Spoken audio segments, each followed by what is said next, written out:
Olá, tudo bem? Estamos aqui novamente para continuarmos a nossa aula de Políticas Públicas da Educação Básica do curso de Química da Universidade Estadual de Roraima, a UER. Eu sou o professor Dr. Josias Ferreira da Silva e estaremos mais uma vez falando um pouquinho nessa aula, a continuação da aula anterior, né? Nós terminamos a aula 4 e o tema da aula 5 será uma continuação, daqui a pouquinho vamos voltar a ele. Mas antes eu quero dar um lembrete para vocês. Eu estou sempre enviando atividades para vocês através do e-mail que nós criamos especificamente para a disciplina de Políticas Públicas da Educação Básica e também um grupo de WhatsApp que foi feito exclusivamente para vocês. E todas as atividades que vocês realizarem da disciplina de Políticas Públicas de Educação Básica devem ser enviadas novamente para o meu e-mail institucional, da mesma forma que vocês têm realizado nas outras aulas remotas. Não se esqueça de colocar o seu nome, seu RA, a sua turma, o semestre que você está, a disciplina, o professor e a data. Encabece o seu trabalho, comece com o cabeçalho, com estas informações para que eu possa identificar o seu trabalho, uma vez que todos os trabalhos das outras turmas também são enviados para o mesmo e-mail que você está mandando o seu trabalho. Bom, o tema da nossa aula de hoje, como eu falei, é Plano Nacional da Educação, o PNE, que era para ter saído em 2011 até 2020, mas, conforme nós vimos, vamos falar mais um pouquinho hoje, ele acabou saindo em 2014, como ele tem 10 anos, né, de validade, ele vai até 2024. E nessa segunda parte nós continuaremos falando sobre o PNE, a divisão deles, os trabalhadores em educação e como que essas 20 metas do Plano Nacional de Educação, elas se estabeleceram de fato.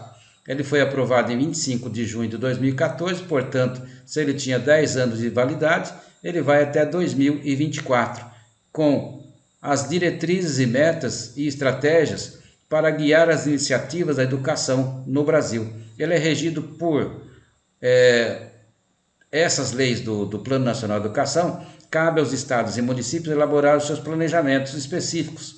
Então, levando em consideração as demandas, necessidades e especificidades de cada um deles, visando sempre alcançar os objetivos previstos no PNE. O acompanhamento dessas metas ocorre a cada 2 anos. Já teve 2 relatórios, um em 2016 e outro que vai sair, também já saiu em 2018, né? Bom, as diretrizes do PNE: erradicação do analfabetismo, universalização do atendimento escolar, superação das desigualdades educacionais, com a ênfase na promoção da cidadania e na erradicação de todas as formas de discriminação, melhoria da qualidade da educação, formação para o trabalho e para a cidadania, com ênfase nos valores morais e éticos em que se fundamenta a sociedade, promoção do princípio da gestão democrática da educação pública, promoção humanística, científica, cultural e tecnológica do país, estabelecimento de metas que possam alcançar a aplicação de recursos públicos na educação, proporcionando uma forma de utilizar melhor o Produto Interno Bruto, que é o PIB, que assegura atendimento às necessidades de expansão com padrão de qualidade e equidade. Valorização dos profissionais da educação, que seriam os professores, né, e os outros que trabalham diretamente com os alunos, né, os educandos. Promoção dos princípios do respeito aos direitos humanos, a diversidade e a sustentabilidade socioambiental. Essas são as diretrizes do PNE. E o Plano Nacional de Educação estabeleceu 20 metas, que abrange todos os níveis de formação, abordando desde a educação infantil até o ensino superior, perpassando questões importantes como a educação inclusiva, aumento da taxa de escolaridade e plano de carreira dos professores. Além disso, o plano também foca em aspectos que envolvem a gestão e o financiamento do projeto. As 20 metas do PNE são, vejam só, nós já falamos das 10 primeiras, né? Mas tem metas que elas estão juntas, igual eu falei na aula passada. 1, 2, 3, 4 e 10 são relacionadas ao acesso à educação básica. As metas 11, 12 e 14 relacionadas ao acesso ao ensino técnico e superior, 5, 6 e 7 relacionadas à qualidade da educação básica, 8, 9 e 13 a qualidade do ensino técnico superior, a 15 e 16 a formação, a 17 e 18 ao plano de carreira e à remuneração dos professores, 19 e 20 relacionados à gestão e ao financiamento. Bom, essas são as metas, nós já passamos as 10 primeiras na outra aula, hoje nós vamos continuar da meta 11, que é o acesso ao ensino técnico e superior. Ela tem como objetivo triplicar as matrículas da educação profissional técnica, EPT, de nível médio, assegurando a qualidade da oferta e pelo menos 50% da expansão no segmento público. Então essa meta 11, ela se direciona exclusivamente ao ensino técnico e também superior. Mais para frente eu vou mostrar alguns gráficos para vocês, que vai aparecer essa sigla EPT, que é a Educação Profissional Técnica. Quais são os desafios dessa meta 11? Além da necessidade de sincronizar a escola e o mundo do trabalho, a grande quantidade de disciplinas obrigatórias sobrecarrega o ensino médio profissionalizante, pois o aluno é obrigado a cumprir não apenas as matérias relacionadas ao curso, como também toda a carga do ensino médio regular. Então isso deixa o curso muito carregado, né? A gente fala que ele tem muitas disciplinas, então isso sobrecarrega a quantidade de trabalho que o aluno vai acabar tendo que estudar e, por fim, se você coloca muita exigência, acaba não tendo o principal, que seria as metas de qualidade própria para o ensino técnico, né? Bom, continuando, as estratégias da meta 11 são 14 estratégias, como nas aulas passadas. Eu mostrei para você que nós iríamos citar apenas 2, então são 14. Se eu fosse falar as 14 metas para vocês e comentar aqui na nossa aula, nós iríamos ficar praticamente só falando das estratégias, né? Mas destaquei a 11.2 e a 11.11. Fomentar a expansão da oferta de educação profissional técnica de nível médio nas redes públicas estaduais de ensino. Então, fazer com que a oferta de educação profissional aumente nas redes públicas estaduais de ensino. Então seria, né, em outras palavras, nós temos a expansão de cursos técnicos profissionalizantes, né, os IFES.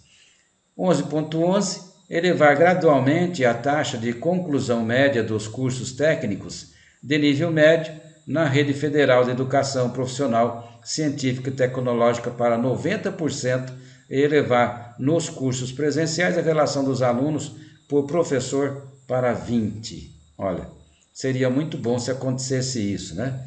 Mas agora com a pandemia do Covid-19, nós estamos passando por grandes problemas, né? Principalmente corte de verbas novamente para o departamento, para o Ministério da Educação. Separei alguns gráficos para que a gente possa entender melhor como que a meta 11 da educação profissional técnica de nível médio, ela funciona. Olha, a educação profissional é prioritária para o governo. Então, o indicador 11, ela fala que o número absoluto de matrícula em educação profissional e tecnológica de nível médio. Então, vejam só que essa meta, ela mostra aqui para nós que em 2014 tinha 1.886.167.000.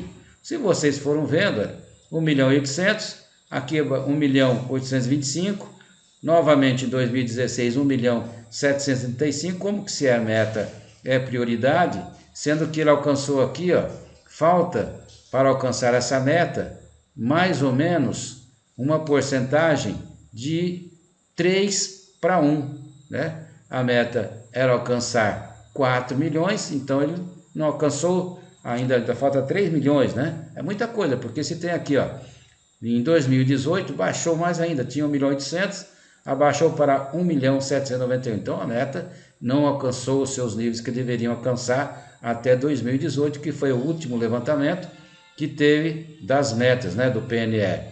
Indicador 118, participação do segmento público na expansão da educação profissional e tecnológica de nível médio. Outra vez, né, a meta era alcançar 50%, e aqui a meta atingida, ela alcançou já, olha, 476, depois em 2015 34, em 2016 77, e em 2017 já estava em 82,20%. Então, praticamente já alcançou uma parte razoável, né? Se subiu daqui de 4 para 80, seria fácil alcançar agora até 2024 o restante, né?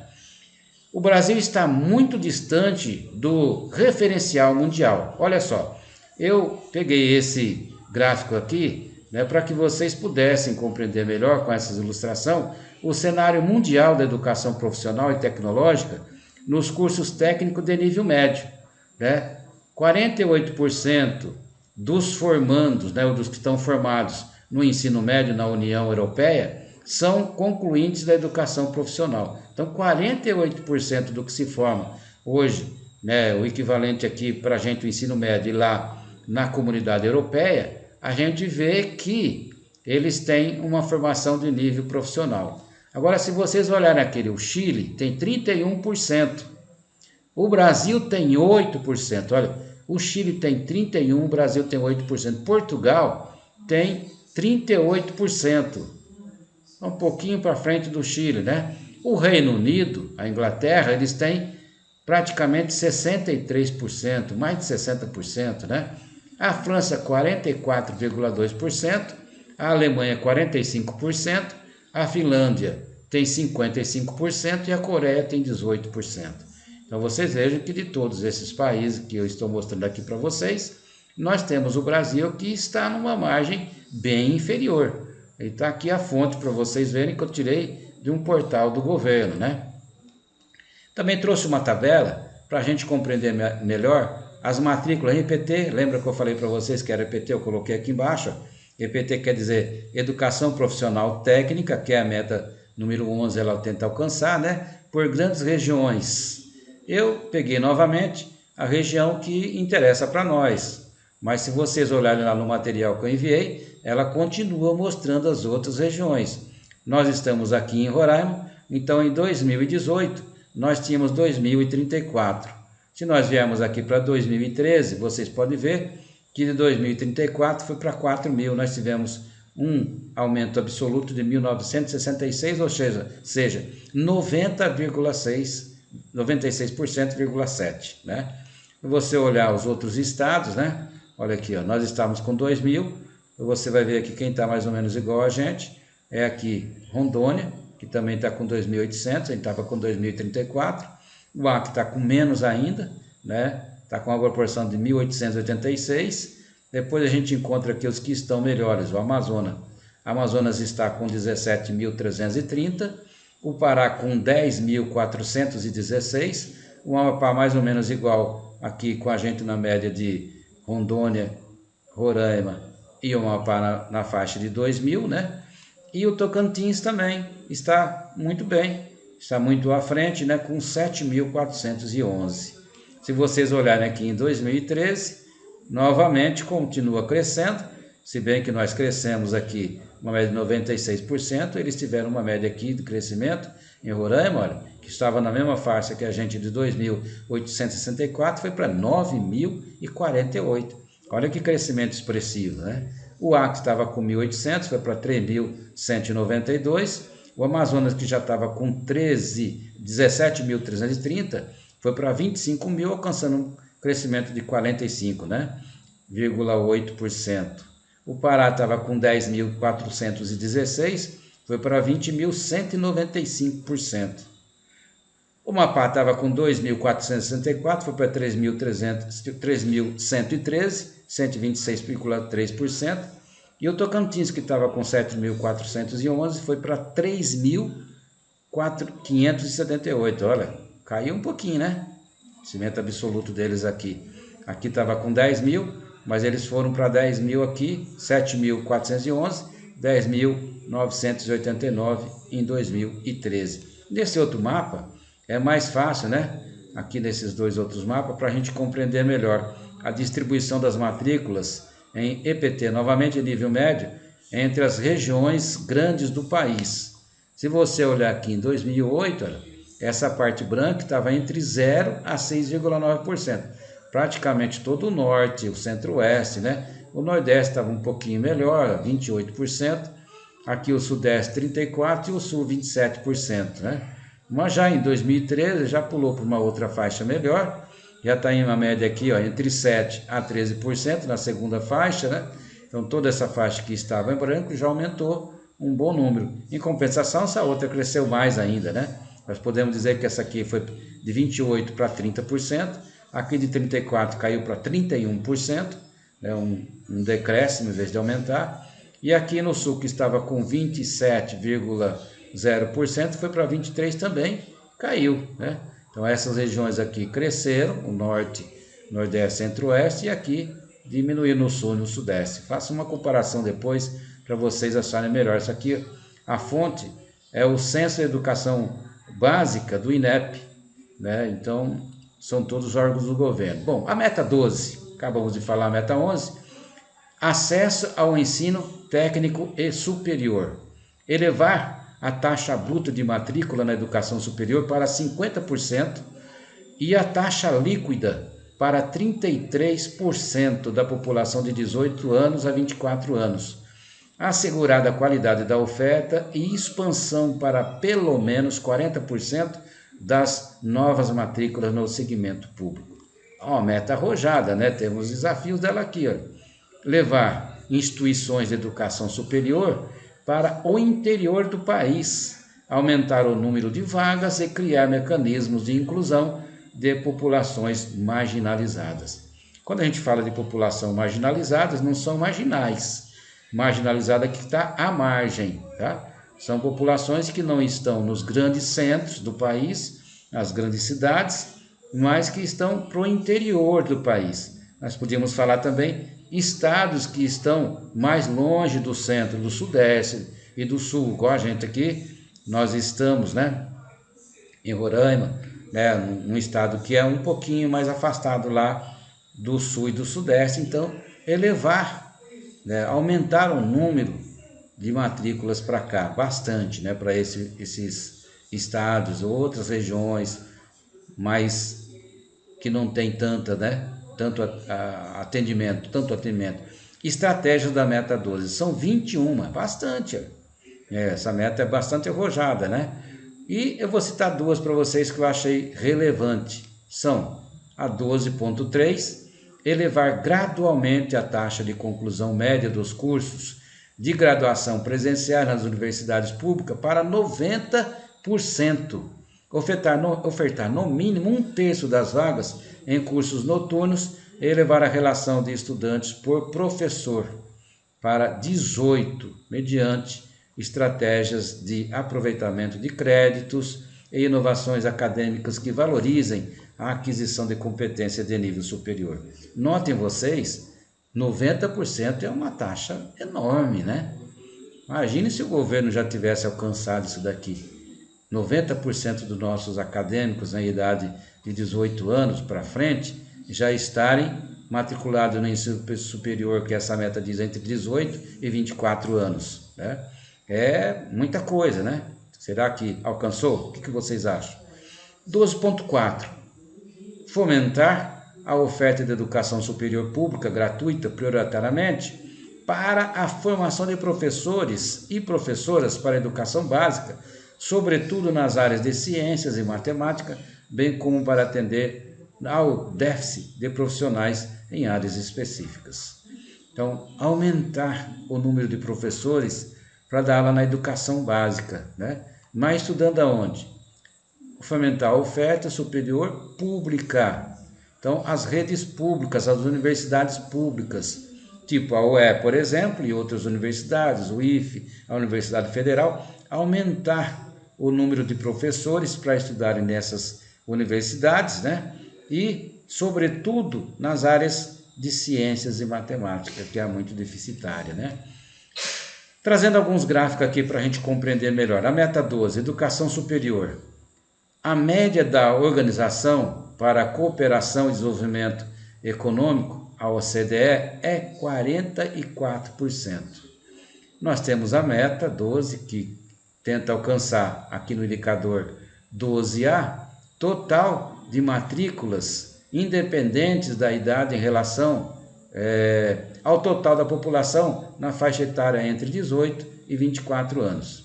Então, nessa faixa etária, alcançar 50% dos alunos dentro da universidade. Então, olha, essa faixa ela está para alcançar, falta ainda 15,4%. Vamos ver aqui o gráfico como que estava em 2014. Olha. Estava 33%, em 2016, 2015 foi entre 35% e 36%, e em 2018 caiu para 34%, tá vendo? 33, 35, 36 e novamente 34 aqui.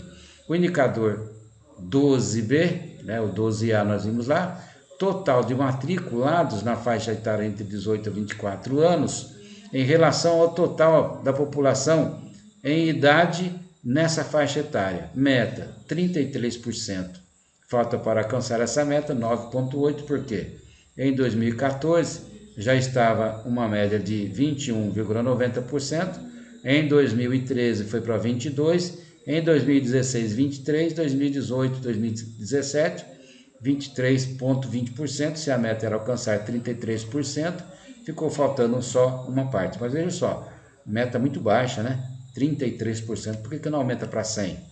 Meta 12, educação superior. A sociedade, representada pelo Congresso Nacional, precisa discutir as prioridades na alocação dos recursos públicos na educação. Será que essa meta é atingível? Olha só, o indicador 12C, participação do segmento público na expansão de matrículas de graduação. A meta era alcançar 40%.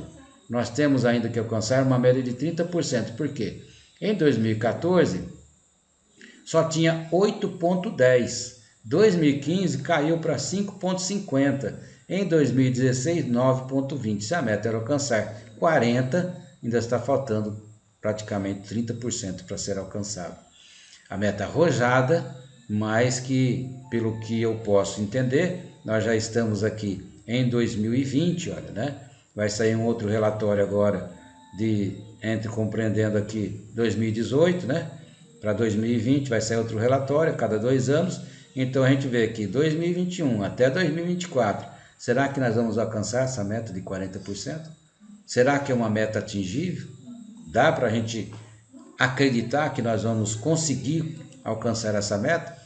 Matrículas do ensino superior público versus o privado, necessário para atingir a meta do Plano Nacional de Educação. Então, será que a universidade pública está preparada? Está aumentando as chances de vagas, principalmente para o interior, aqui no interior do estado de Roraima? Será que nós estamos conseguindo atingir?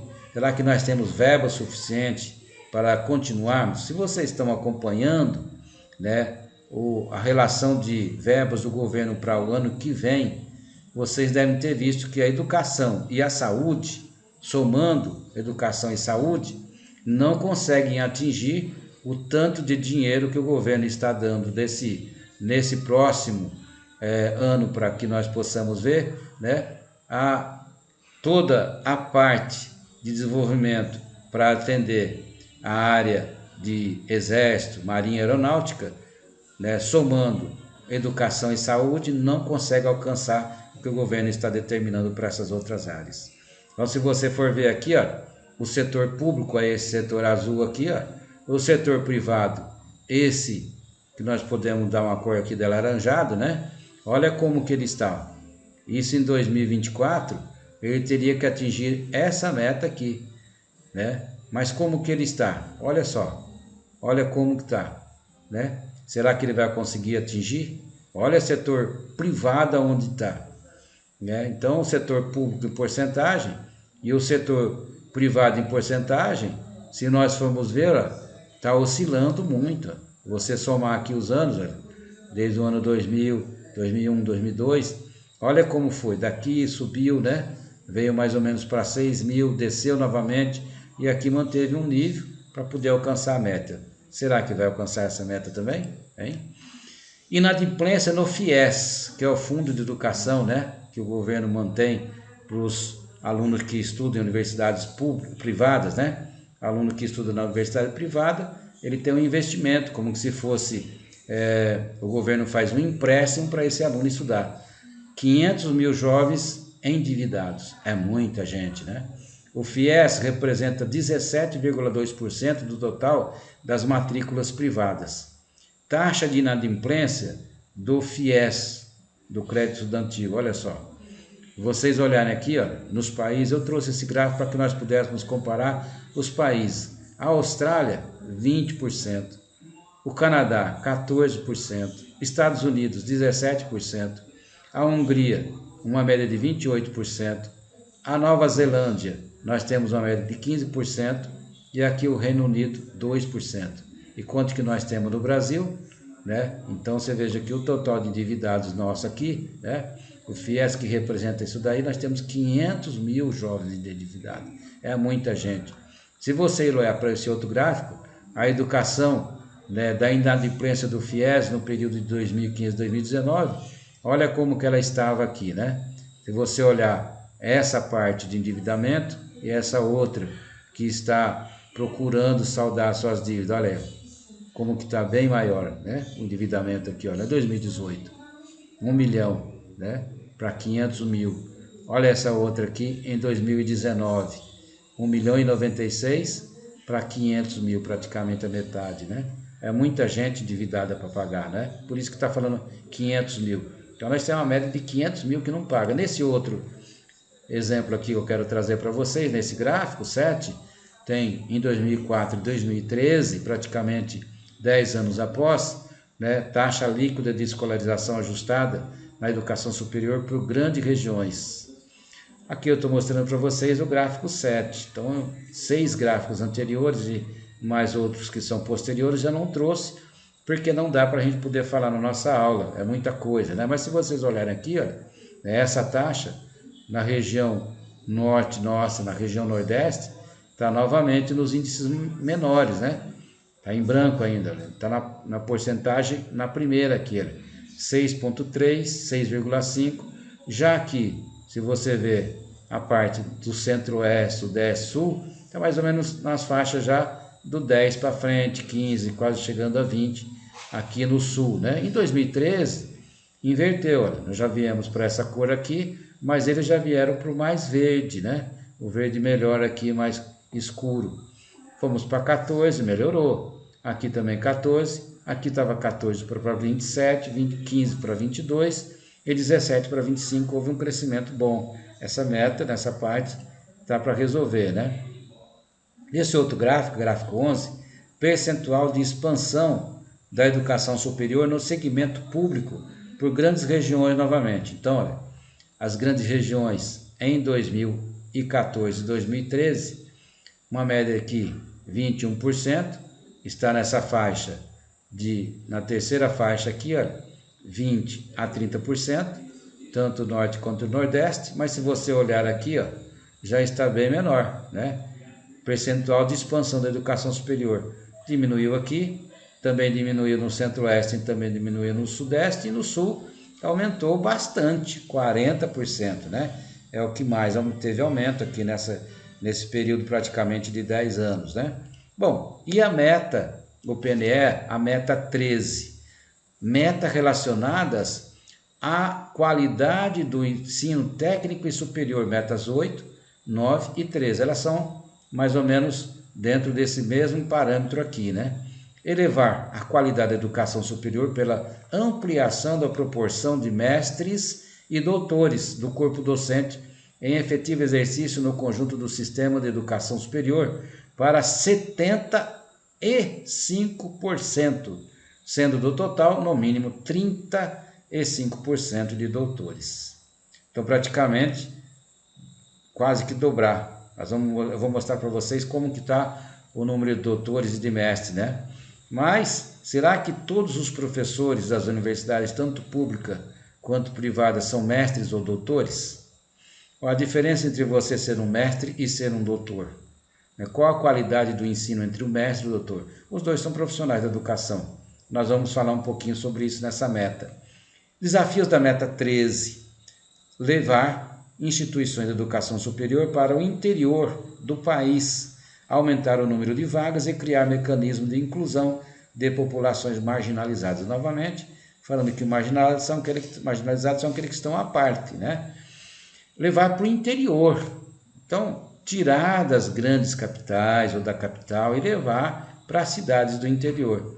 Para que isso seja feito, é necessário que haja investimento, haja mais dinheiro para a educação no ensino superior. Como que a universidade vai levar professores para o interior se a meta, o ganho que ela tem para poder pagar o salário dos professores e investir em pesquisa, ensino e extensão, ela não consegue fazer isso nem trabalhando às vezes na própria capital. Como que nós vamos levar, em outras palavras, a universidade lá para o interior do estado, sendo que nós não estamos conseguindo manter, às vezes, direito nem a universidade do grande centro, ou das capitais. Olha só, estratégias da Meta 13, são 9 as estratégias da Meta 13. Vamos citar apenas duas, a 13.2 e a 13.6. Ampliar a cobertura do Exame Nacional de Desempenho de Estudantes, o ENAD. O ENAD são os alunos do ensino superior que faz, O ENEM é para quem está querendo entrar no ensino superior, saindo do ensino médio, e o ENAD é para aqueles alunos que estão cursando o ensino superior. De modo a que mais estudantes de mais áreas sejam avaliados no que diz respeito à aprendizagem resultante da graduação.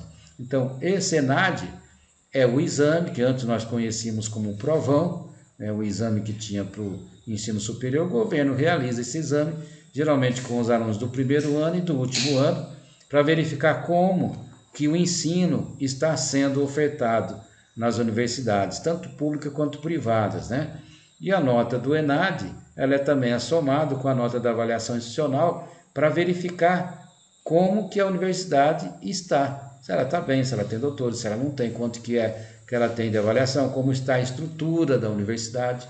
Então é somada junto com a avaliação do ENAD para avaliação institucional, Substituir o Exame Nacional de Desempenho dos Estudantes do ENAD, aplicado ao final do primeiro ano do curso de graduação, pelo Exame Nacional de Ensino Médio, ENEM, a fim de apurar o valor agregado dos cursos de graduação. Então, essa é uma meta que o governo tem distribuído dentro dessa meta 13, da estratégia que ele tem. Bom, vamos verificar alguns gráficos, então, da meta 13. Titulação na educação superior. Falei que ia ver isso para vocês. O professor da educação básica precisa ser valorizado como o da educação superior. Nós temos que investir igual. O governo não pode investir somente na educação básica, se esquecer da educação superior. Por quê? É na educação superior que nós estaremos formando mão de obra, professores, profissionais de educação, para trabalhar com quem? Com os professores, com as crianças. Se você não formar um professor de qualidade na educação superior para trabalhar na educação básica, não haverá condições de nós trabalharmos bem esse profissional. Não vai ter qualidade de ensino lá na ponta. Como que nós vamos fazer com que o professor trabalhe bem na educação básica, no ensino fundamental, na educação lá, nos anos iniciais da educação, na educação infantil, se ele não é bem formado aqui ou se nós não tivermos formação superior com mestres e doutores? Olha só, o indicador 13, o percentual de docentes com mestrado ou doutorado na educação superior. A meta era alcançar 75%, essa meta ela falta ainda atingir bastante. Olha. Por quê? Porque nós tínhamos aqui em 2014 74, em 2016 75 e em 2016 já estava com 77. Então ele queria alcançar 75%, a meta praticamente já está atingida, Mas essa meta entre universidades, Olha esse outro indicador aqui que fala, 13B, que fala percentual de docentes com doutorado na educação superior. Então aqui agora é só doutor. A meta é alcançar 35%. Gente, se for só 35%, fica faltando ainda, para 35%, nós temos uma falta de 65% de profissionais com doutorado. É muita coisa. O ideal seria que todos fossem doutores no ensino superior. No Japão, igual eu já falei para vocês, os professores lá dos alunos que estão no maternal, que estão na idade da educação infantil, são doutores. Não tem esse negócio de ser mestre, Então, o país desenvolvido, a formação deles é muito superior, Então, essa meta para alcançar 35%, praticamente ele já alcançou, passou, né? Se ele queria aqui, ó, já estava com 35%, mas lançar uma meta dessa é muito fácil. Põe uma meta para 100%. Essas metas deveriam ser 100%, alcançar 100%. Mas por que é que o governo não coloca uma meta para ser 100% e coloca 35%? Porque tem que investir mais. Imagina quantas universidades públicas o governo teria que criar para poder alcançar uma meta de 100%. Se com o que tem, nos outros gráficos que eu mostrei já para vocês, nós não estamos conseguindo alcançar, então faz uma meta de 35%, vamos ser mais real. Não vamos colocar 100% porque nós não vamos alcançar nunca, né? Então, eu pergunto para você, se você tiver de trabalhar num emprego que você vai ganhar 3.500 e no outro emprego você pode ganhar 10, qual dos dois você vai tentar se esforçar para entrar? No de 10 ou de 3.500? Vai sobrepujar isso daí ou não? Bom, 2019 e 2013 nesses dois outros gráficos aqui que estão com esses mapas, né? Percentual de docentes da educação superior com mestrado ou doutorado por grandes regiões. Você vê aqui, em 2009, 49,3% eram mestre, né, ou doutor. Está juntando tudo aqui no mesmo saco, né, no mesmo balaio. O ideal seria separar quantos métodos nós temos com os doutores, igual eu mostrei no gráfico anterior para vocês, né? Então, aqui em 2009 estava na faixa inicial, aqui a primeira, 45% a 51%. Aqui já estava mais ou menos na faixa de 50% para frente, né? Na faixa 2 aqui, olha. E no Sudeste e no Sul já estava nessa outra faixa, 59% a 65%. Já em 2013 já houve um aumento bom aqui, olha, foi para 60% nos dois, uma média de 60%. Aqui continuou na faixa de 60%, aumentou também de 57% para 60%, 69%, né? Aqui estava 64%, foi para 74%, e aqui estava com 65%, foi para 75%. Se você põe uma meta, igual nós mostramos, de 35%, já passou, já não precisa mais fazer nada, né? 2009, 2013, percentual de professores com doutorado agora, né? Se vocês olharem, aqui tinha 16%, foi para 22% em 2013. Aqui no Nordeste tinha 23%, foi para 30%. Aqui no Centro-Oeste tinha 22%, foi para 29%. No Sudeste, né, que tinha 31%, foi para 37%. E no Sul, 27%, foi para 34%. Todos eles tiveram um aumento muito bom, né? O PNE é a meta 14. Ela está ligada com a meta 11, 12 e 14. As três metas estão ligadas porque estão relacionadas ao acesso ao ensino técnico e superior. A meta 14 é elevar gradualmente o número de matrículas na pós-graduação escrito censo, de modo a atingir a titulação anual de 60 mil mestres e 25 mil doutores por ano. Formar 60 mil mestres. É uma meta bem elevada, não é não? Nós vamos mostrar daqui a pouquinho os gráficos para vocês verem. Mas eu queria fazer uma pergunta para vocês. O que é pós-graduação estricto sensu? Estricto sensu. O que é? Estricto sensu. Alguém poderia me explicar? Se eu tivesse numa aula presencial, né? Seria mais fácil se essa aula também fosse interativa, né? Bom, mas eu vou explicar para vocês. Estricto sensu são os cursos de mestrado e doutorado. Tá? Mestrado e doutorado aprovado pela CAPES, com uma nota mínima de 3. Não pode ter menos de 3. Se tiver menos de 3, não é aprovado. E se tiver 3 depois na avaliação da CAPES a cada 3 anos, se abaixou para 2, também é fechado o programa. Tá? Ah, mas eu quero fazer um doutorado lá no Paraguai, e lá no Paraguai não tem esse problema. Tudo bem, você vai fazer, mas o seu diploma não vai valer no Brasil.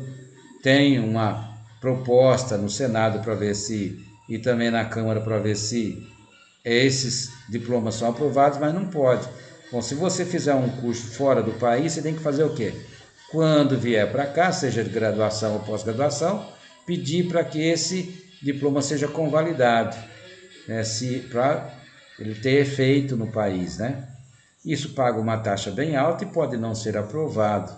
Tem que ser numa universidade que seja uma universidade aprovada pelo governo, né, pela CAPES, para poder verificar se esse diploma tem validade ou não. Tá? Então, atingir uma média de 60% né? 60 mil, quer dizer, de mestre e 25 mil de doutores, né? Em um ano, é muita coisa. Qual é o desafio dessa meta? Aumentar a oferta e qualidade dos cursos presenciais e à distância de pós-graduação. Então, cursos de pós-graduação à distância, né? Fazer curso de pós-graduação à distância vai fazer o quê? Vai ter com que nós vamos alcançar mais pessoas que não tem jeito de vir para cá, né? Professores que estão, por exemplo, lá em Roranópolis, em Pacaraima e querem fazer um mestrado, tem que vir para cá. Nós não temos, lá na UER, em Roranópolis, não temos um curso de mestrado, né? Pode ter especialização, mas mestrado, doutorado, não. Então, fazer com que esses cursos eles sejam também presenciais e à distância, EAD, por exemplo, ou aulas remotas, né? Formar mais mestres e doutores garante que os profissionais brasileiros estejam mais qualificados para o mercado de trabalho, inclusive aqueles ligados à educação. Então, o professor que faz o mestrado, ele faz o mestrado são 2 anos. O doutorado são 4 anos. Então, você veja que essa formação já é melhor. É uma formação de 1 ano, formação de 2, formação de 3, de 4, né? A qualidade do profissional vai melhorar. Então, mas para você fazer um mestrado, doutorado, tem que ter mais vagas oferecendo. E não é assim. Os doutorados e mestrado que existem no Brasil têm poucas vagas. E essas vagas são concorridas, muito concorridas, e às vezes nós não conseguimos atingir os objetivos e não entramos nesses programas, né? Então, tanto no sul, no sudeste, aqui para o norte, não é fácil ser professor e fazer um mestrado e fazer um doutorado, né? Mesmo que nós tenhamos aqui na UER os nossos cursos de pós-graduação Lato Sensu e também o Stricto Sensu, né? Aí eu não falei para vocês, né? Eu perguntei só o que era Stricto Sensu, mas eu não falei Lato Sensu. O que é uma pós-graduação Lato Sensu? São pós-graduação que nós chamamos de especialização. Não é necessário que seja aprovado pela CAPES, mas sim pelo MEC. Então é um curso que ele não é, vamos dizer assim, ele não tem uma exigência tão grande, só o mestrado e doutorado que a CAPES exige, né, e vai lá e avalia, e se esse curso não for avaliado por eles, igual eu falei com nota 3 para vocês, não pode funcionar. Já o Lato Sensu não. Você pode fazer IAD, você pode fazer, né, esse curso tendo a resolução do MEC e ele seguindo direitinho, pode dar a qualquer universidade, mas esses outros não, tudo bem?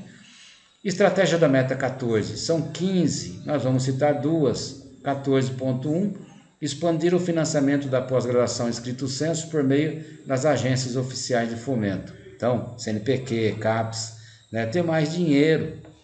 Lá para São Paulo tem a FAPESP, que é o governo do estado de São Paulo, que ajuda, e no Rio de Janeiro. Então, mas essas verbas estão caindo cada vez mais. Em vez do governo investir, né, e ajudar no financiamento da pós-graduação Stricto Sensu, nós estamos vendo que o governo está cada vez tirando mais verbas. A CAPES, CNPq, as bolsas estão diminuindo muito. Como que nós vamos atingir essa meta? Eu pergunto para vocês. Como que nós vamos conseguir atingir a meta? Vocês que estão fazendo um curso de graduação, outros que já estão finalizando e querem continuar a fazer um mestrado, doutorado, para atingir isso tinha que ter investimento, financiamento da pós-graduação, né? Já que nós não temos universidades públicas, que fosse feito mais financiamento para que as pessoas pudessem estudar nas universidades particulares boas, que têm bons conceitos na CAPES, e as pessoas que forem aprovadas nesses mestrados e doutorados pudessem estudar com financiamento do governo. Eu mesmo, quando eu fiz o meu mestrado na PUC lá de Campinas, eu fiz pela CAPES, com bolsa da CAPES, né? Então tinha 90 candidatos para 4 bolsas concorrendo, né? E eu fui classificado no primeiro lugar. Então, vocês vejam que é tanta gente para tão poucas bolsas. Você tem que estudar barbaridade para você ser aprovado, né? Não é fácil, o exame é difícil. Expandir a oferta de cursos de pós-graduação Stricto Sensu, utilizando inclusive metodologias, recursos e tecnologia da educação à distância. Tem gente que fala assim, não pode usar EAD. É o que a meta está dizendo, é para colocar cursos de Stricto Sensu à distância. Então, se você vai atender 10 alunos, à distância você pode atender 20, 30, mais alunos sendo matriculados, né? Esse professor que dá aula, né? A gente vai dar aula no curso de uma pós-graduação, então você não pode ter muitos orientando, são no máximo 8 que nós podemos ter, mas para você fazer isso, você tem que aumentar quem? O contingente de professores, doutores, que tenham disponibilidade para poder estar trabalhando com os alunos de mestrado e doutorado, que não é fácil, né? Meta 14 da pós-graduação. Importante fomentar a pós-graduação com recursos públicos alocados de forma mais eficiente para a sociedade. Esse indicador aqui, 14A, diz assim: títulos de mestrados concedidos por ano no país. Então, se você ver, em 2014 até 2016, nós tivemos 59 mil títulos. Se ele queria atingir 60 mil, já estava com 54 mil, praticamente já não tem mais nada para atender, né? Por isso que eu falo para vocês, porque não aumenta bastante isso daqui. Se aumentasse para 100 mil, aí teria que investir mais, mas já começa com 53 mil. E aí, se eu faço uma meta para 10 anos, mas já começa em 2014 com uma meta de 50, mas se eu já tenho 50 mil, é óbvio, né, que você vai aqui olhar pela lógica, deveria ser 100 mil. Como que eu já quero fazer aqui 53 mil, só aumentar 7 mil? Muito fácil, né? Em 10 anos. Indicador 14B, títulos de doutorado concedidos por ano no país. A meta era alcançar 25 mil, ela já estava com 20 mil, aqui faltava praticamente alcançar 4 mil, né? 4 pontos pedacinho. Então, 2014 tinha 17, 2016 foi para 19, e entre 2017 aqui já estava com 20 mil. Tudo bem? Se alcançar aqui até 2024 é alcançar 25 mil, acabou, já alcança facinho. Mesma coisa eu falo para vocês. Aqui tudo bem que estava longe de 25 mil, mas se já alcançou essa parte aqui, falta só mais esse tanto, por que não dobra isso aqui para 50 mil doutores no país? 25 mil doutores é pouco, né? Os professores das universidades, tanto pública quanto das privadas, deveriam ser doutores, não mestre. Eu vejo muitas propagandas na televisão, principalmente quando está falando de vestibular. Olha, nossa universidade são mestres e doutores, mas a porcentagem de mestres e doutores é 20% entre doutores, né? E a universidade, quando ela contrata os doutores, ela tem que pagar mais, praticamente o salário do doutor é muito mais alto, então ela contrata mais quem? Mais mestre, ou especialista. O especialista ele fez um curso de pós-graduação, mas é lato sensu, não é escrito sensu, né? Então, esse profissional vai ganhar bem menos. Então, o investimento aqui tinha que ser bem maior, para o governo conseguir ter mais escolas públicas, né, de ensino superior, tanto universidade quanto institutos, para que os alunos oriundos, principalmente das escolas públicas, do ensino fundamental e médio, pudesse entrar nessas universidades. Mas o que nós vemos geralmente? O aluno que estuda tanto o ensino fundamental quanto o médio nas escolas públicas, né, eles não conseguem adentrar nas universidades públicas boas. Aí os alunos que estudam, que tem dinheiro, o pai paga para ele estudar numa escola privada de ensino fundamental e médio, ele tem mais facilidade de entrar num curso de medicina, num curso de engenharia, na universidade pública. E o outro que estudou na universidade pública não tem. Por isso que tem cota no país, cota para negros, cota para índio. O ideal seria que não tivesse cota, que já entrasse direto. Na Argentina, eu estive lá fazendo um estágio de pós-doutorado, fiquei praticamente um ano na Argentina, né? Tanto lá com alunos de lá, quanto eles vieram para nós também, ali na Unicamp em São Paulo, quando eu fiz o pós-doutorado. E na Argentina não tem vestibular. O aluno sai do ensino médio, ele procura que curso ele quer fazer, eu quero fazer medicina. Ele já vai fazendo no ensino médio as disciplinas para poder ingressar no curso de medicina. Quer fazer engenharia, ele não tem vestibular. Por que é que se nós não conseguimos fazer isso? Porque não investe mais nos professores.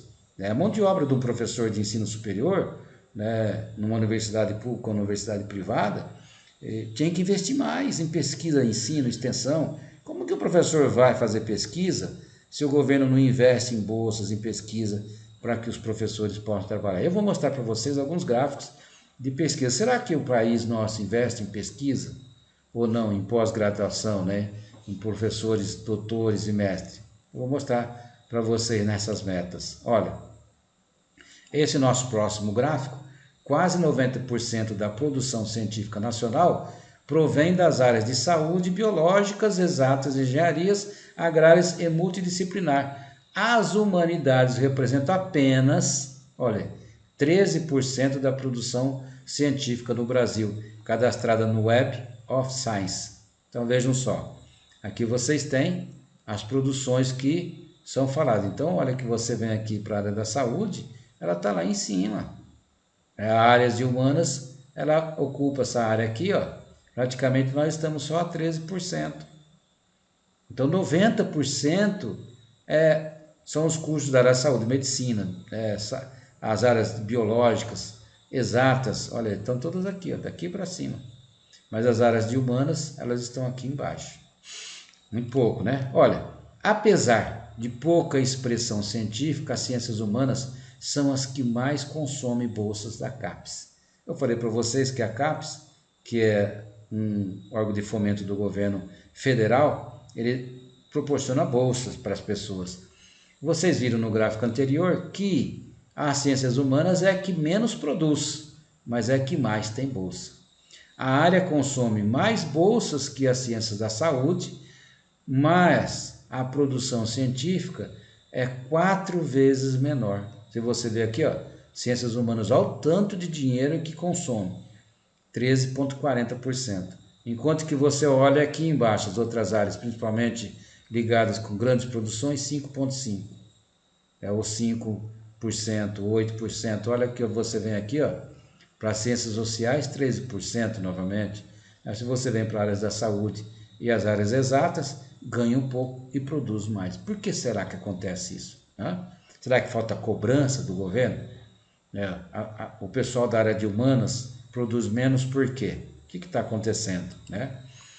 Áreas como medicina 2 e odontologia no Brasil possuem um impacto científico semelhante aos Estados Unidos, enquanto áreas como filosofia e direito no Brasil estão bem distantes. Então, olha só, medicina 2, Brasil 1,11, nos Estados Unidos 1,35, relação Brasil e Estados Unidos 82%.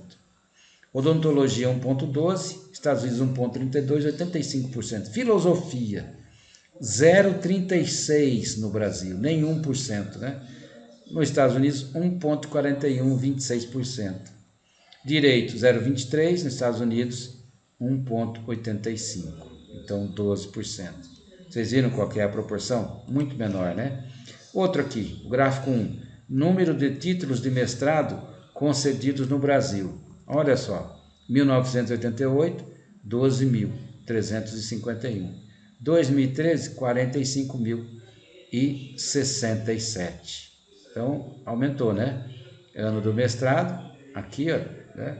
E aqui, mestrado acadêmico. Então, mestrado profissional, o vermelho, e mestrado acadêmico, o azul. Vocês sabem qual é a diferença entre mestrado acadêmico e mestrado profissional? Qual a diferença entre mestrado acadêmico e mestrado profissional? Tá? Quem sabe? Número de títulos de mestrado. Então, o mestrado acadêmico é aquele mestrado que ele é ligado com a área da educação, né? Forma mais professores, esse aqui forma profissionais. Ele é ligado com profissionais da educação. Então, praticamente, ele está quase no mesmo nível aqui, ó.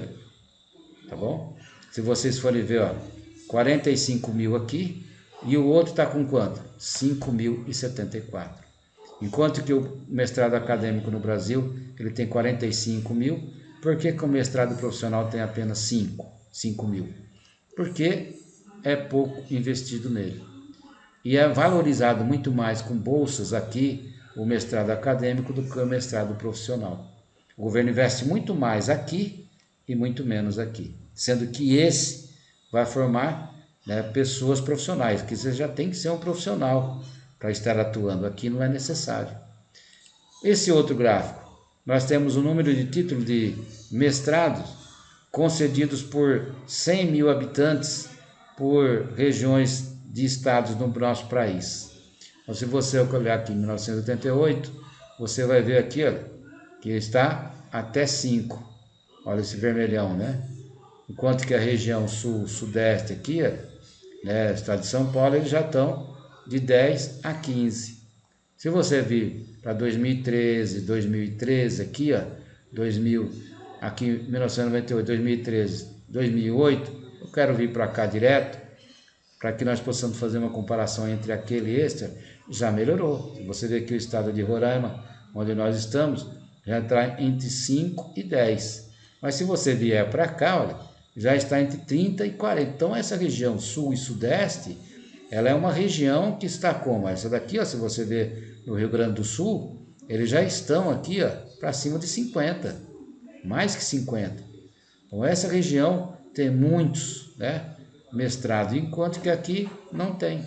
Muita gente tem mestrado aqui, mas não tem. Então, quanto nós estamos aqui nessa faixa 5, aqui já estão a mais de 50.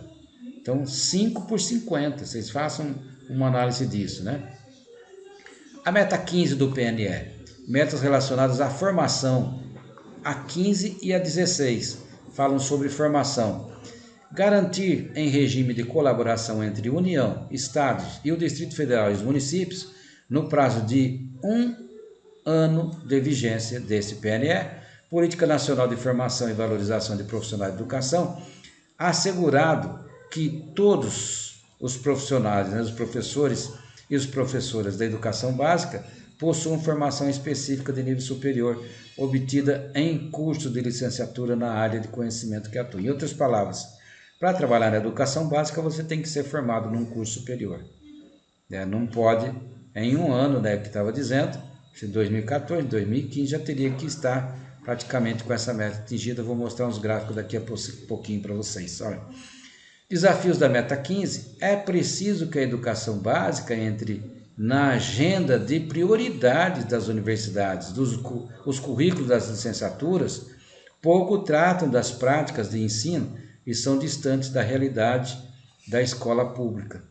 De modo geral, a formação continuada se propõe a tampar os buracos deixados pela inicial. O que quer dizer isso? Então, a educação básica, ela está muito distante. O que quer dizer que ela está muito distante? Ela está longe da realidade que deveria ser. Por quê? Os cursos de licenciatura, o que são cursos de licenciatura? São cursos que formam professores para trabalhar na educação básica, no ensino fundamental, educação infantil, no ensino médio. Esses professores que são formados nos cursos de licenciatura, diferente dos cursos de bacharéis são aqueles profissionais que, em outras palavras, não podem dar aula, não podem ser professor. Nesse país é uma mentira, né? Praticamente, se nós víssemos aquela fase do Pinóquio, muita gente já está com o nariz bem grande, porque se você fala que só pode dar aula pessoas formadas em curso de licenciatura, quem é que dá aula para as pessoas que estão nos cursos de graduação que não é licenciatura e são bacharéis? Por exemplo, direito, né, o próprio curso de segurança são professores da área de professores que fizeram esses cursos, fizeram um mestrado, fizeram um doutorado que nem sempre é da área de licenciatura e estão trabalhando como professores. Mas você fala assim, então teria que ser professor formado em licenciatura. Eu pergunto para vocês, será que os cursos de licenciatura estão mesmo preparando professores para trabalhar nas escolas da educação básica? Não. Por que não? Porque os cursos têm pouca prática de ensino. Então tem lá um estágio supervisionado. Quando você termina a sua universidade, seu curso superior, você vai procurar aula e fala assim, olha, eu sou um professor formado em química, eu fiz estágio. Estágio não é experiência profissional. É diferente se você fizer uma residência pedagógica ou se você estiver no PIBID, você pode contar sim, porque você vai estar lá na sala de aula, praticamente nessa residência pedagógica que nós vamos ter agora, com 16 alunos aí do curso de Química com a professora Régia, né? Então, vocês que entraram no residência pedagógica, os que foram, já participaram do PIBID, com certeza, os que vão participar do PIBID, com certeza, vai ter uma formação muito melhor que os que não estiverem fazendo, trabalhando, sendo alunos do PIBID ou do residência pedagógica. Isso posso dizer com certeza para vocês, porque quanto mais você pratica, você fica melhor profissional. Imagine você se você não sabe dirigir. Você quer tirar uma carteira de motorista, CNH seu, né? Carteira Nacional de Habilitação. Não adianta você querer falar assim, eu vou tirar minha carteira, não precisa, eu vou lá, faço mesmo. Você tem que passar numa autoescola, você tem que fazer as aulas. Aí você consegue ser aprovado. No dia do seu teste, você vai lá e vai ser aprovado. Isso não quer dizer que você é um profissional, né, um motorista, né, muito bom. Não.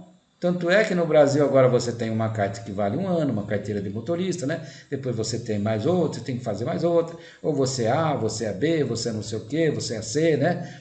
Por quê? Porque vai valer muito a sua prática profissional. Mesmo assim, a gente vê que nós somos um país que é campeão de acidentes automobilísticos, né, de moto. Se você for nos hospitais, vai ver quantas pessoas jovens e outros, né, que estão lá que não tiveram um acidente fatal com a perda da vida, mas estão lá com as pernas quebradas, braço quebrado, cabeça quebrada, né? Isso custa caro para o governo. Por quê? Porque essa prática profissional não é bem feita nas autoescolas. Sai com a carteira para dirigir, sai com uma moto correndo. Mas quando nós falamos de professor é muito diferente. Porque o professor, ele é o profissional, o único profissional que vai trabalhar com pessoas diretamente, né? Todo mundo, todas as pessoas que você conhecer, que são excelentes profissionais, pergunta para ele se ele conseguiu se formar, se ele não passou por uma escola. Todos passam pelos bancos da escola. Todos eles. Um bom médico, um bom advogado, um bom engenheiro, um bom professor. Para ser um bom professor, você precisa ser bem treinado para ser professor. E o que vai treinar você são as práticas de ensino, né? A estratégia da meta 15 são 13, mas eu vou estar falando para vocês duas. 15.2 e a 15.8. Eu gostaria que depois vocês pudessem ter um tempinho, olhem essas estratégias, é muito bom. Eu enviei por e-mail de vocês, eu enviei todas as metas, todas as estratégias de cada meta, tudo bem? Olha lá. Consolidar o financiamento estudantil a estudantes matriculados em cursos de licenciatura com avaliação positiva no Sistema Nacional de Avaliação Superior, os SINAIS, na forma da Lei 10.861 de 2004, inclusive a amortização do saldo devedor pela docência efetiva na rede pública de educação básica. Então, ajudar as pessoas a fazer curso de licenciatura. Como que nós vamos ter professores para trabalhar na educação básica se nós não ofertarmos curso de licenciatura com qualidade? Mas para você ser um professor, você também tem que ser valorizado lá na ponta, com um bom salário, uma jornada pequena de trabalho, onde você possa produzir também a sua parte de produção científica. Não é porque é professor de educação infantil, de educação lá do ensino fundamental e médio, que não vai produzir. A gente tem essa ideia que só quem produz pesquisa são professores do ensino superior, doutores e mestres. Não. Se lá na educação básica nós tivermos um professor doutor, faça, produza. Então tem que ter um espaço no seu trabalho. Se você trabalha 40 horas, um tempo para você ser pesquisador. O ideal é que fosse dedicação exclusiva, que o professor só trabalhasse naquela universidade, com aquele tempo exclusivo, um tanto para você fazer pesquisa, outro para ensino, outro para extensão. Nesses três, nesse tripé que nós dizemos que funciona o ensino superior, o professor tem condições de produzir o seu trabalho. Valorizar o estágio no curso de licenciatura, os cursos de licenciatura, visando o trabalho sistemático de conexão entre a formação acadêmica dos graduandos e as demandas da educação básica. Então, valorizar o estágio nos cursos de licenciatura, de preferência que fosse pago esse estágio. Então, olha, o aluno do residência pedagógica ganha, os alunos que vão fazer PIBID também ganham, né? Ensino docência também ganha. Então, valorizar. Mas se você não estiver em nenhum desses programas, você vai ter que fazer o seu estágio do mesmo jeito, as horas que são determinadas para esses cursos, para sair como um profissional da educação e não ganhar um centavo. Então, valorizar quer dizer, você vai fazer, mas vai ganhar. Meta 15. Profissionais da educação. O Brasil precisa tornar a carreira de professor atrativa aos jovens talentos. Então, para eu fazer com que eu tenha mais professores, eu tenho que valorizar. Será que é valorizado? Será que esse país dá valor para o professor, principalmente da educação básica? Qual é o valor que o professor da educação básica tem, hein? Vocês sabiam que os cursos de licenciatura são os menos procurados no nosso país? Eu estava lá no Sul e no Sudeste e eu vi universidades oferecendo 100%, universidades privadas, oferecendo vagas para os cursos de licenciatura, dando 100% de bolsa, porque senão não ia ter aluno. Eu pergunto para vocês, se nós não tivermos alunos nos cursos de licenciatura e cada vez está caindo mais a procura dos alunos por curso de licenciatura, como que nós vamos ter professores? E por que é que está caindo tanto essa procura? Será que as pessoas que estão querendo fazer um curso de licenciatura para ser professor, ele vê futuro na carreira de professor? É valorizado esse professor? Como são as salas de aula dos professores da educação básica? Como são os salários desses professores e a jornada de trabalho? Quantas horas ele dá de aula? Então essa meta tende a alcançar 100%, ela é uma meta boa, né? De alcançar 100%. Quanto que ela alcançou aqui? Olha, se nós formos ver no gráfico, 2014, 42 mil, né? 44%, 42%. Em 2015, 44%. 2016 estava com 44%. E 2017 foi para mais ou menos 2018, 46%. Se alcançar 100, ainda falta quanto? Praticamente 50% para ser alcançado, mais de 50%, né? Indicador 15B, proporção de docências dos anos iniciais, né? Dos anos iniciais do ensino fundamental, com professores cuja formação superior está adequada à área de conhecimento que ele leciona, que ele atua como professor. A meta é alcançar 100%. Quer dizer isso? O professor vai dar aula de matemática, ele tem que ser formado no ensino superior de matemática. O professor vai dar aula de química, ele tem que ser formado no ensino superior, num curso de química. Olha como está isso aqui. Ó. Essa meta é alcançar 100%, em 2014 tinha 54%, 2015 56%, 2016 foi para 57%, e 2018 está com 59%, então ele tem que alcançar praticamente, está faltando ainda 41% para alcançar até 2024. Será que vai alcançar? Com essa desvalorização dos profissionais da área da educação, dos cursos de licenciatura, será que vai alcançar? Eu não trouxe para vocês porque eu achei que seria meio injusto mostrar a formação dos professores e a quantidade que nós temos de procura pelos cursos de graduação, tá? Bom, metas profissionais da educação, indicador, proporção de docências dos anos finais do ensino fundamental com professores cuja formação superior está adequada à área do conhecimento que ele se formou. Então, já para a área final, são os professores que estão ali do 6º ano, 5º ano até o 9º ano do ensino fundamental. Professor de português, de matemática, de história, de geografia. Então, nós tínhamos em 2014 48, 2015 estava com 49, 2016 48, 2017, 50%, se a meta é alcançar 50%, praticamente tem 49%, então 50% ainda falta alcançar. O indicador 15B, proporção de docentes do ensino médio agora, com professores que estão formados na área adequada com a área do conhecimento que ele está dando aula. Professor de química é professor de química. Será que é sempre assim? Professor de matemática, professor de física. Olha aí, ó. 2014 só 57%, 2015 59%, 2016 58% e 2017 para 2018 estava com 60%, a meta era alcançar 100%, nós estamos ainda com um déficit de 39%. Nesse outro gráfico, percentual de docências com professores que possuem formação superior compatível com as disciplinas que lecionam no Brasil. Na educação infantil, 42%, praticamente 60%, para chegar no 100 aqui, ó. Tá com a média de 42%. Os anos iniciais, lá no ensino fundamental, né? Ele tem o que aqui, ó? Os anos iniciais, 52%.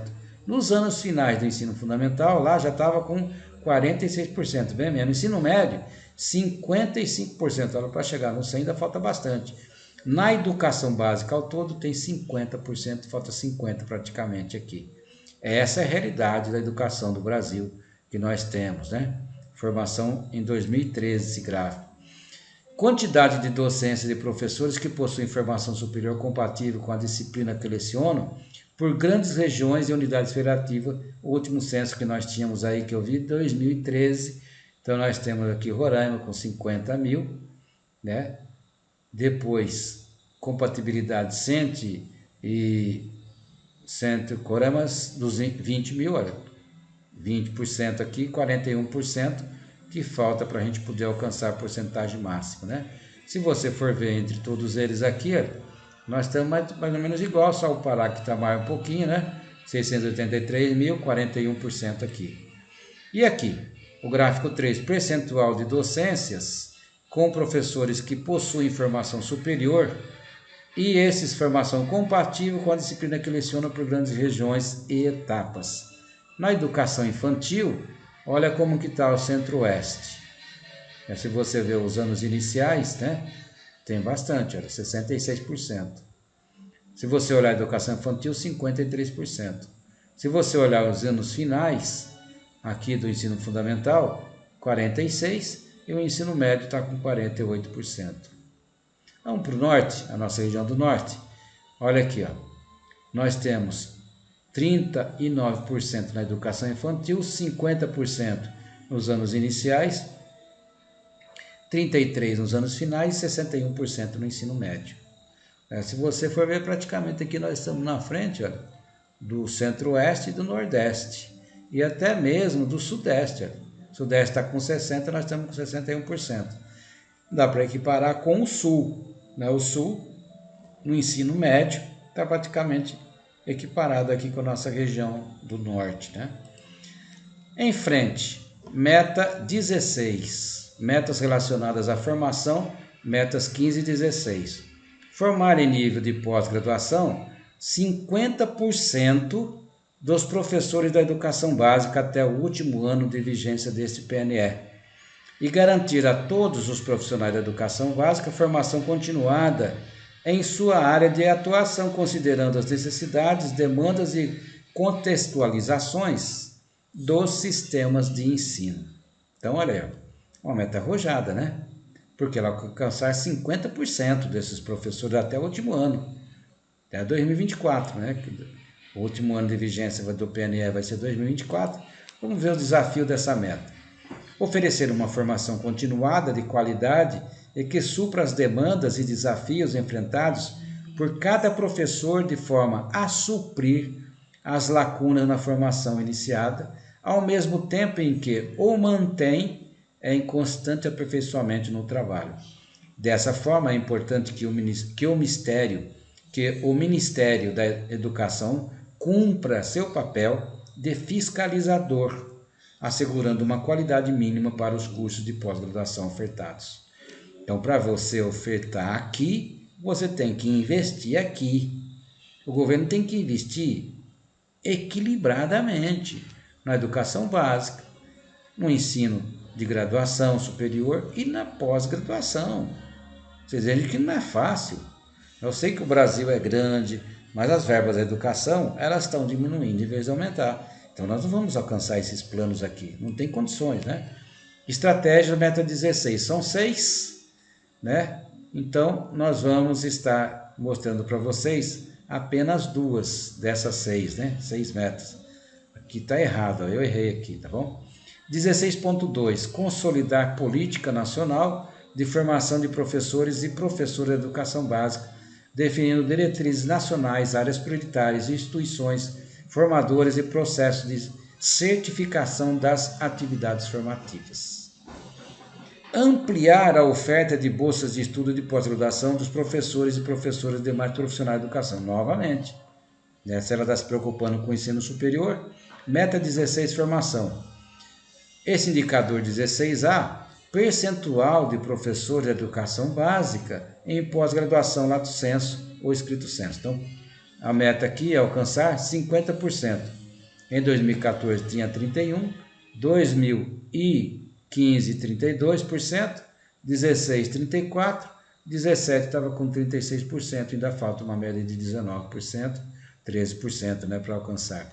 Indicador 16B, percentual de professores da educação básica que realizaram cursos de formação continuada. O professor continua estudando. Olha aqui, ó, a meta é alcançar 100%, tinha 31,6% em 2014, 2015, 31%, 2016, 33%, 2017, 35%. Então, falta ainda 60% praticamente, mais de 60%, 64,9% para alcançar. Muita coisa, né? Tem muita coisa. Esse não dá para eu explicar melhor para vocês, que eu peguei todos eles, que é o percentual de professores de educação básica com pós-graduação.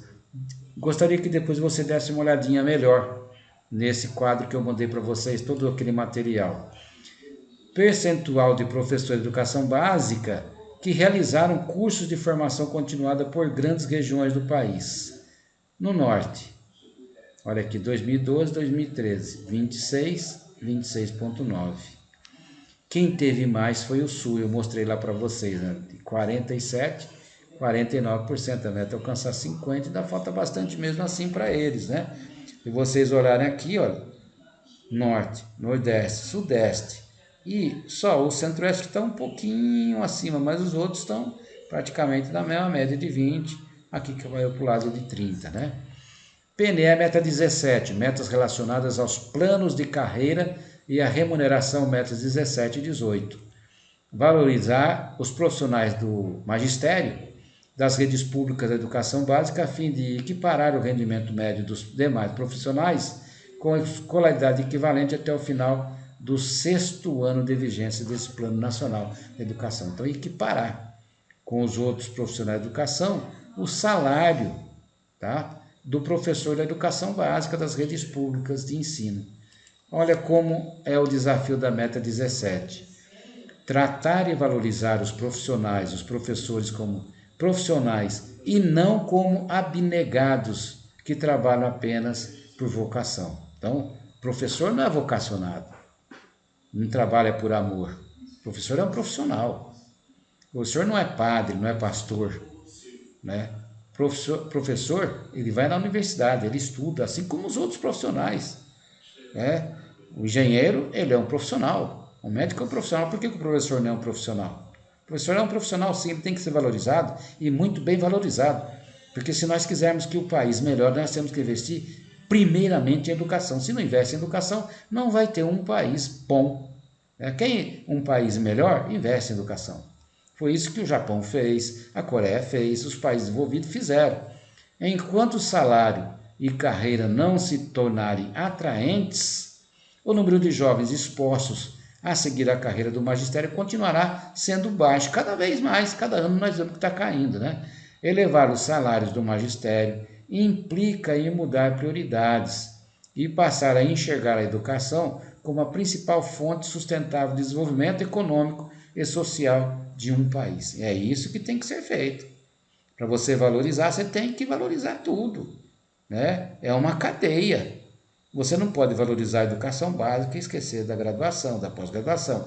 Tem que ser equilibrado, equitativamente equilibrado. Quanto vai colocar aqui, quanto vai colocar de dinheiro aqui e quanto que nós queremos de qualidade de ensino aí também. Estratégias da meta 17 são 4. Nós vamos citar da meta 17, nós vamos citar apenas 2. Olha. Acompanhar a evolução salarial por meio de indicadores obtidos a partir da Pesquisa Nacional de Amostragem de Domicílios PNAD, periodicamente divulgados pelo IBGE. Então, melhorar, olhar quanto que está sendo o salário do professor, né? E melhorar. Às vezes um professor ganha melhor num estado, no outro não, né? Então, melhorar, ser mais ou menos equilibrado. O país tinha que ter um teto, né? Um piso salarial, que sempre fala nisso, mas não tem.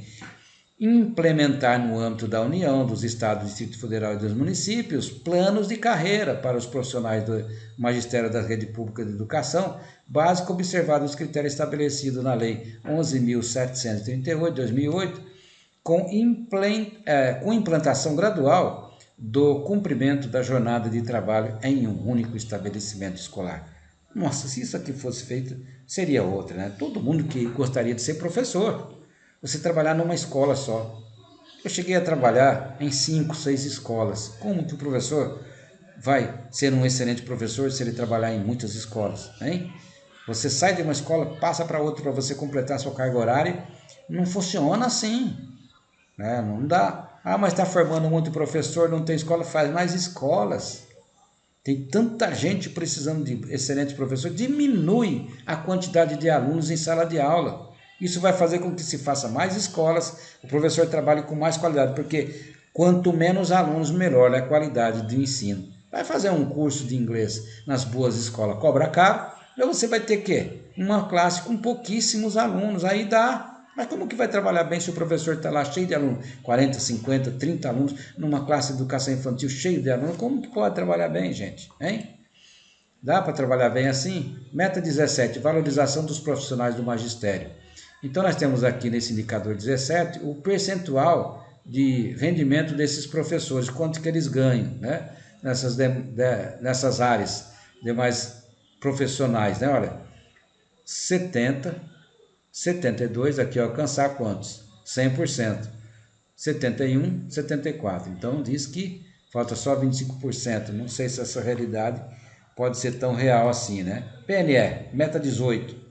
Metas relacionadas com essa mesma meta, 17 a 18. Assegurar no prazo de 2 anos a existência de planos de carreira para os profissionais da educação básica e superior pública de todos os sistemas de ensino e para o plano de carreira dos profissionais da educação básica pública tomar como referência o piso salarial nacional profissional definido em lei federal nos termos do artigo 206, parágrafo 8, né, da Constituição Federal. Então, artigo 206, você vai lá no inciso 8, você vai ter o salário que é o piso que deveria ser do profissional de educação. Será que é assim? Quais são os desafios dessa meta 18?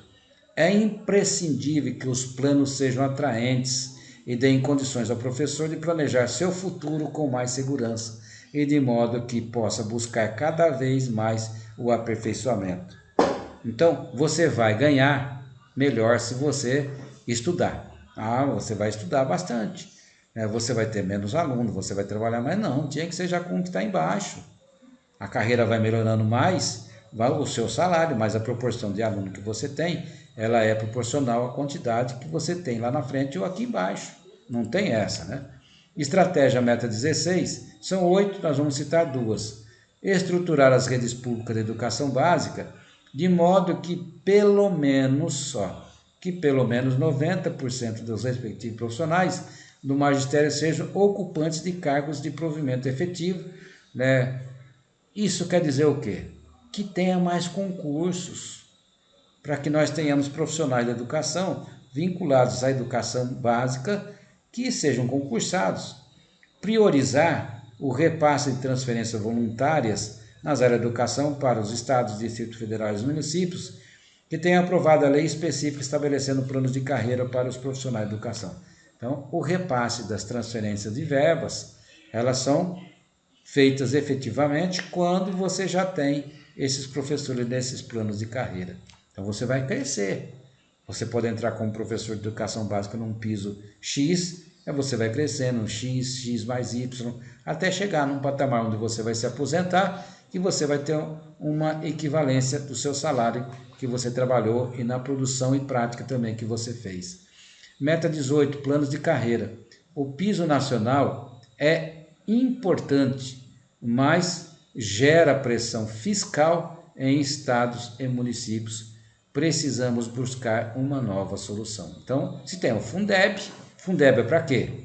Para pagar o salário desses professores. A situação atual, 100%, né?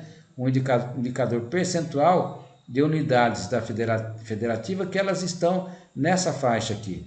Então, nós temos 77% e nós temos aqui nessa outra 81% nesse indicador. E no indicador de situação de percentual de professores nessa faixa, que mede esses profissionais de educação, tem aqui entre 100% já está com 89%. Na meta de planos de carreira, nós temos a situação atual com 51%, seria 100, então falta ainda um bom percentual para alcançar. E aqui o indicador de percentual também que atende o piso salarial tem atualmente 63%, seriam 100%. Então muitos falam, não vai dar para alcançar essa meta porque senão vai ter um problema fiscal, não dá para poder atingir, né? PNE, meta 19, metas relacionadas é 19 e 20, que são as duas últimas. Assegurar condições no prazo de 2 anos para a efetivação da gestão democrática da educação associada a critérios técnicos de mérito e desempenho e a consulta pública à comunidade escolar no âmbito das escolas públicas, prevendo recursos e apoio técnico da União para tanto. O desafio dessa meta, e esta é a meta mais difícil de ser acompanhada por dados estatísticos. Embora a gestão democrática da educação esteja amparada na legislação educacional, sua efetivação em cada uma das redes públicas de ensino e acompanhamento das sessões desenvolvidas são dificilmente monitoradas. Então, difícil. Esse é o maior problema, a maior dificuldade dessa meta 19 é acompanhar estatisticamente o que está acontecendo, né? Estratégia da meta 19, vamos citar duas apenas, são 8, estimular a constituição e o fortalecimento de grêmios estudantis e de associações de pais e mestres, assegurando-se, inclusive, espaço adequado e condições de funcionamento na instituição escolar. Então, assegurar uma melhora para esses profissionais, favorecer processos de autonomia pedagógica, favorecer esses processos, entendeu? Administrativo de gestão financeira. Então, você vê nessa meta de gestão democrática, o indicador e o percentual de situação atual, ele está em 70%, é alcançar 100%, então ainda falta aqui 29%. Nesse outro, o percentual de professores que nós queremos alcançar, a situação atual hoje é 5,9%, para alcançar 100%, está longe demais, né? Falta 94%. Meta 20 do PNE, essa meta relacionada com a meta 19 que nós já falamos anteriormente, ampliar o investimento público em educação pública de forma a atingir no mínimo o patamar de 7% do produto interno bruto, né? Produto interno bruto, que é o PIB nosso, do país no 5º ano de vigência dessa lei e no mínimo o equivalente a 10% do PIB no final do decênio. Será que vai conseguir alcançar isso? 7% do PIB em investimento na educação, né, investimento público, e depois 10% chegando no final lá em 2024? Desafios da meta 20. Apesar da existência de indicadores produzidos pelo Instituto Nacional de Estudos e Pesquisa Educacionais Anildo Teixeira, que é o INEP, que são estimativas do investimento público em educação, ainda não há indicador que capte as diversas formas de recursos públicos investidos na educação, tá vendo? Tá difícil, né? Estratégia dessa meta são 12, nós vamos falar duas. 20.3, destinar na forma da lei 50% dos recursos da União resultantes do Fundo Social do Pré-Sal, royalties e participações especiais referentes ao petróleo e à produção mineral, à manutenção e desenvolvimento do ensino público. Então, 50% dos recursos, se fosse investido, né, para a educação, um brinco, né? No prazo de 2 anos da vigência desse PNE, será implantado o custo aluno qualidade inicial. Eu mostrei para vocês há 2 aulas atrás, no financiamento da educação, como que nós fazemos essa conta aqui do custo aluno qualidade inicial, que é o CAC, né?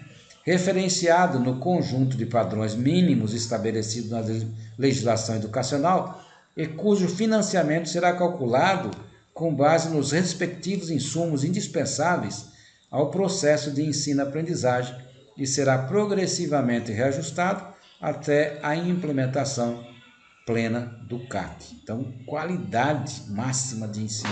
Se você for lá ver essas metas, nós vamos ver que a meta 20, o financiamento da educação pelo PNE, né, que deveria ser focada nos objetivos e não no gasto, está assim, ó, 2015 ela estava em apenas 6,2%, para alcançar a meta de 10%, ainda falta um bom número, um investimento realizado, um investimento projetado. Então, se ele tem projetado para alcançar aqui, 7,6% em 2024, de 10% apenas, do PIB.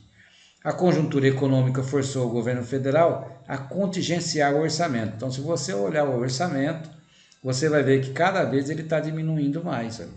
De 92 que ele tinha aqui, 92 milhões 590, foi para 65 e agora diminuiu mais ainda. Ele diminuiu uma média de 95%, agora ele vai diminuir mais ainda. Então, isso é constrangedor, Importância da elevação do nível de escolaridade, baixo nível educacional explica grande parte da desigualdade social no Brasil, que está entre as maiores da OCDE, a organização lá que eu mostrei para vocês dos países de desenvolvimento, desenvolvido. Quanto maior o nível de insucesso na educação, maior é a desigualdade social. É que aqui não dá para a gente ver muito bem, mas se você for ver o Brasil, ele está aqui, Olha os outros países, estão todos por aqui, A desigualdade social é muito pequena, aqui não, é grande demais, Diretrizes da nova gestão do MEC, então, foco na educação básica, aprimoramento do Fundo de Manutenção e Desenvolvimento da Educação Básica, que é o Fundeb, que nós já falamos bastante nas nossas aulas, MEC como indicador da política de educação nacional, gestão técnica orientada à entrega de recursos e resultados, construção de um sistema de educação nacional orientado pelo mérito e para o mérito, meritocracia, mais Brasil, menos Brasília, fixação de investimentos, de incentivos para a adoção de melhores práticas nacionais e internacionais de gestão da educação, disciplina, ordem e respeito em todos os espaços da educação públicos e privados, autonomia universitária e soberania, respeito à liberdade e à diversidade de pensamento, investimento em capital humano para aumentar a competitividade da economia brasileira. E aqui eu mostrei um outro gráfico para vocês. O Brasil já investe na educação em nível dos países, Se você olhar aqui todos os países, você vai encontrar aqui o nosso país, que ele está investindo praticamente o mesmo que os outros, O Brasil está investindo muito, Então, o investimento que é feito comparado aos outros países é muito grande. E a qualidade da educação é o pilar da produtividade da economia. Então, se você olhar aqui, olha, o Brasil, onde que ele está? Aqui embaixo. Se você olhar Israel, que é o azul, Estados Unidos, que é o verde. Então, você olhar aqui, olha, quanto que está? Olha, 120 mil. Aqui no Brasil, nós estamos a quanto? 20. Então, é muito pouco produtividade por trabalhador a preços de 2018, em dólar, Inspiração nas melhores práticas internacionais. Então, você vê aqui o Brasil, está em 14%, ele fica na frente desses países, mas se você olhar aqui Estados Unidos e você olhar aqui Luxemburgo, como que está? 42%. Muito diferente, É o gasto total com o ensino superior por estudante equivalente em tempo integral em 2015, olha aí. Muito pouco, O investimento em educação superior no Brasil atende às classes sociais mais elevadas. É o que eu estava falando para vocês. Quem estuda na educação do ensino fundamental e médio nas escolas particulares, privadas, paga, que o pai tem dinheiro para pagar para estudar numa boa escola, ele depois vai estudar no ensino superior, os cursos de medicina, engenharia. Os bons cursos vão ficar sempre para esses alunos que vieram de escolas privadas, escolas particulares, Enquanto que no ensino superior, quem veio do ensino superior das escolas públicas, é bem menos, a curva é bem menor. Bom, gente, o que eu queria dizer para vocês é que a atividade desta aula é uma continuação da primeira parte do Plano Nacional de Educação, PNE, que você já começou. Termine seu resumo, comentário de cada uma das 20 metas, você já fez das 10, agora você vai terminar. Eu tive pessoas que ligou para mim, outros que falaram, professor, posso fazer tudo num só? Pode, não tem nenhum problema. Mas você vai identificar lá, para mim, no início do seu trabalho, lembra que eu pedi para você colocar o nome? Esse trabalho já contém as 20 metas, para eu somar participação para você nas 2 aulas que nós fizemos, tudo bem? Então, resumo comentado de cada uma das 20 metas e das estratégias. Você não vai precisar fazer para mim todas as estratégias. Tem gente que vocês são muitos, não, só das 20 metas. As estratégias você escolhe duas que não sejam as mesmas que eu escolhi, tudo bem? Inserindo a linha do tempo que encontra-se no site. Então, você vai fazer isso a partir de quê? A partir do ano que começa nesse site www.observatoriodopne.org.br/. Eu já mandei esse material para vocês. Na aula passada eu mandei tudinho. Se você quiser entrar aqui no site, você vai ter a mesma coisa que eu já mandei para você. Mas se quiser entrar, não tem problema, eu já mandei o site para você saber de onde eu tirei. Faça a sua linha do tempo, tendo como ponto de partida 19 de março de 1932, que é o que tem aqui no Observatório do Plano Nacional de Educação do governo. Então, começa o seu trabalho por lá, vem para as 10 metas e agora termina a restante, mas alcançando no final 1/10 de 2024. Tá? Eu deixei até o dia 31 para vocês fazerem esse trabalho para mim, então boa sorte para vocês. Não se esqueça de colocar o seu nome, seu RA, a turma, o semestre, a disciplina, o professor e a data. E para onde você vai enviar esse material? Todos os trabalhos que você faz, as suas atividades, você deve enviar para o meu e-mail institucional, tudo bem? Eu já passei para vocês, mas se você precisar, eu passo novamente. É só perguntar lá no grupo do WhatsApp que eu passo de novo para vocês, tá bom? Envia para nós, pergunta no grupo de WhatsApp, se você tiver dúvida. Teve bastante gente que mandou mensagem para mim, tanto no meu WhatsApp particular quanto no WhatsApp do grupo, não tem problema. Eu sempre respondo para um e já coloco a resposta lá no grupo de novo, porque às vezes pode ser que um outro tenha a mesma dúvida, tá bom? Até a próxima aula, tudo de bom para vocês. Na próxima aula de novo estaremos discutindo as políticas públicas de educação básica. Eu já separei bastante material para vocês. Essa aula aqui é do primeiro semestre de 2020. É uma aula remota do curso de Química. Eu sou o professor Dr. Josias Ferreira da Silva. Tudo de bom para vocês. A Universidade Estadual de Roraima deseja para vocês uma boa semana. Tudo de bom para vocês. Fica com Deus. Até mais.